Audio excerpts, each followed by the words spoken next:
exhibition of works by Lynn Myers, the Academy Art Museum is presenting 3 other new exhibitions, including this one, East Meets West, Contemporary Japanese Prints from the UMUC Collection. I'm here with our curator, Anke van Wagenberg, to talk about first this collection and then a couple of the other shows. So, Anke, tell me, first of all, what is UMUC? The University of Maryland University College has a wonderful collection of Japanese prints, and part of them, about 20, are on loan to the Academy Art Museum. It gives a great overview of contemporary Japanese printmaking. And by contemporary, we mean largely in the 20th century? Yes, actually almost all the prints, except for one that dates to 1939, all the prints date to the 1970s and 80s and are actually strikingly modern. And how did they get this collection? Most of it came from faculty members that were stationed at UMUC Tokyo, where they had a campus, and the faculty started buying prints and brought them back, and many of them were donated to the UMUC campus. I'm familiar with Japanese prints that are showing the ways of the old city, really the kind of works that influenced Impressionists or Post-Impressionist artists, but these are in many ways quite different. And as the title suggests, East Meets West, I have the sense that maybe there's some kind of an interchange there. Could you talk about that for a second? Well, I could talk about that a little bit. I think there's some influence going, the sort of back and forth between the East and the West that you see, for instance, in prints like this, where you see an interior and sort of a Western view of a perspective. And there's a great interest in many of the prints that you'll see in the show in architecture. You see temples and interiors or exterior scenes.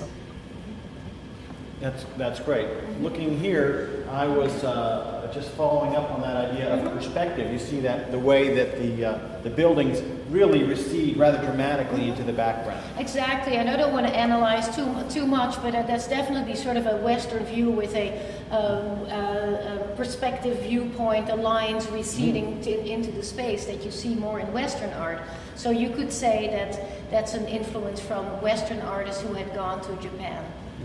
And perhaps some of these artists had also seen illustrations, or they'd been trained in the Western way. We can't say for sure. But then looking down, as we go down here a little bit, we get a different sense. We get a little more abstraction, or the use of the figure that doesn't suggest that they're really thinking about the Japanese past, but maybe something else. Yes, and I think this is, reminds us a little bit of illustration, as you see in the West. This is an artist who's very interesting. His name is Yoshitoshi, and he himself, the artist himself, donated many of his works to the collection at UMUC. So this is directly donated by the artist. And I think what you see particularly in this work, which is called Festival, you see sort of a festival that could be in the West or in the East, really. But there's a sort of flatness to it a little bit, and that reminds us a little bit of illustration that you see in the 20th century and maybe in Western Europe and in the US. Going to the work on the last work on the road here, again, I was struck by the way that this reminded me of Western art, but modern and Matisse. Yes, and definitely sort of a Matisse type of influence. And it's interesting that artists like, a little bit before the Matisse generation, artists like Van Gogh and Paul Gauguin, they would collect these type of prints, or maybe a little earlier, but their influence sort of bounced back into the Japanese printmaker's style. And this is definitely an image that reminds us of somebody like Matisse in the 20th century in France. The next exhibition we have up is Katja Oxman Aquatint Etchings. And this is a particular type of printmaking that Anke is going to tell us about now. Katja is a very interesting artist, and she's a printmaker from Germany and went to school in Munich as well as in Pennsylvania.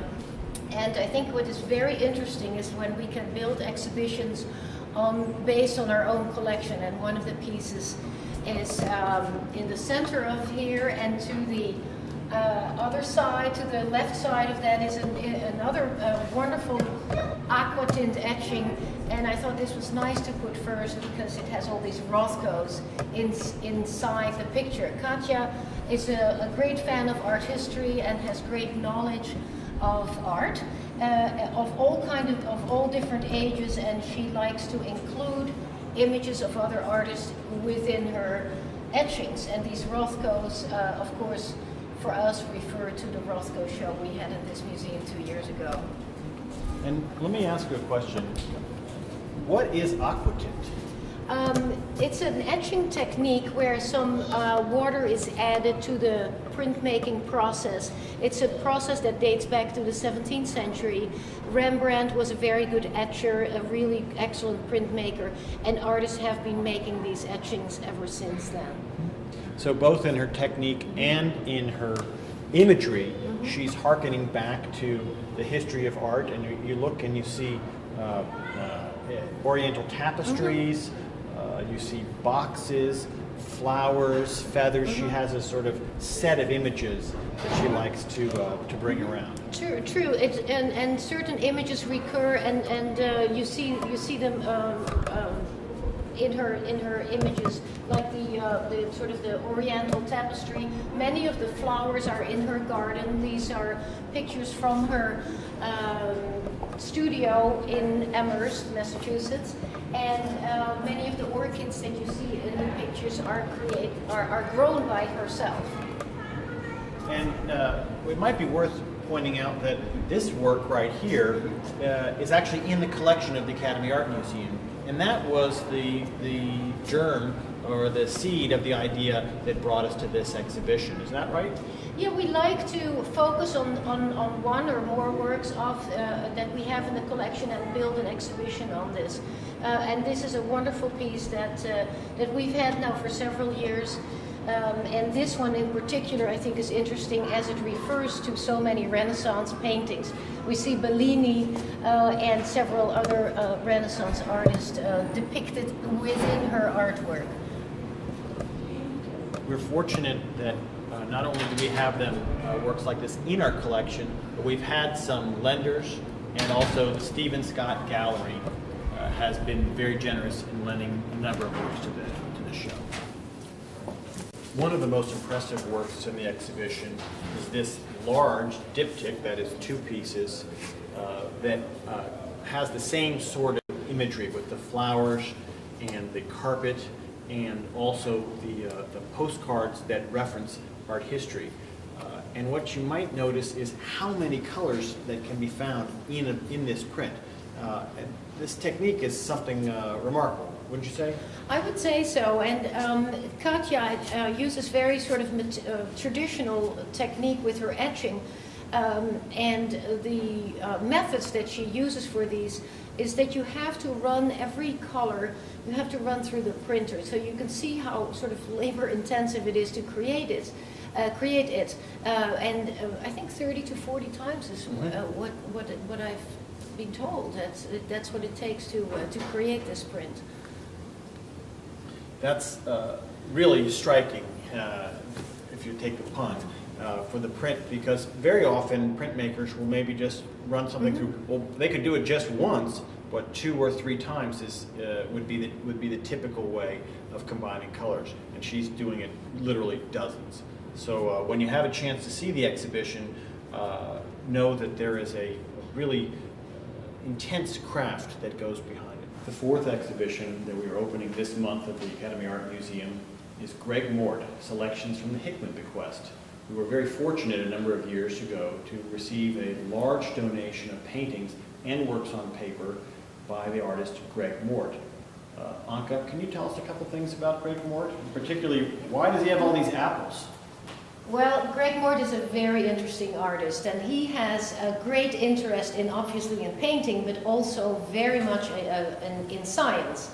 And we see many apples in this exhibition, in this gallery, and this, he told me, refers to Newton and the apple. And in this particular painting, this refers to a quote from one of the Apollo astronauts who refer to the apple and the moon where they were traveling to.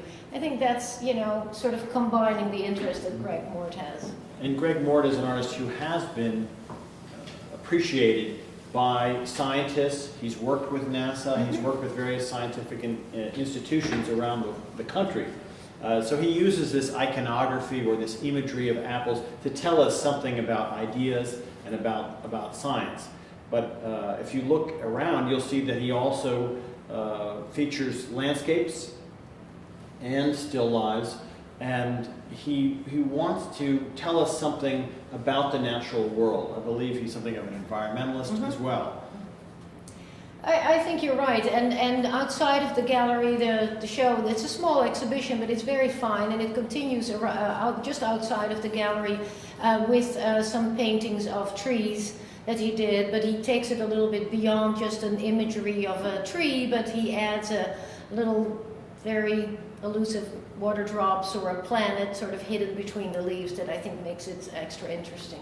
So there's always something to look for when you see a Greg Mort painting. It isn't just what you're met with originally. We are fortunate that Greg is a good friend of the museum, and he's come and he's spoken, and we hope to continue to have exhibitions of his work into the future.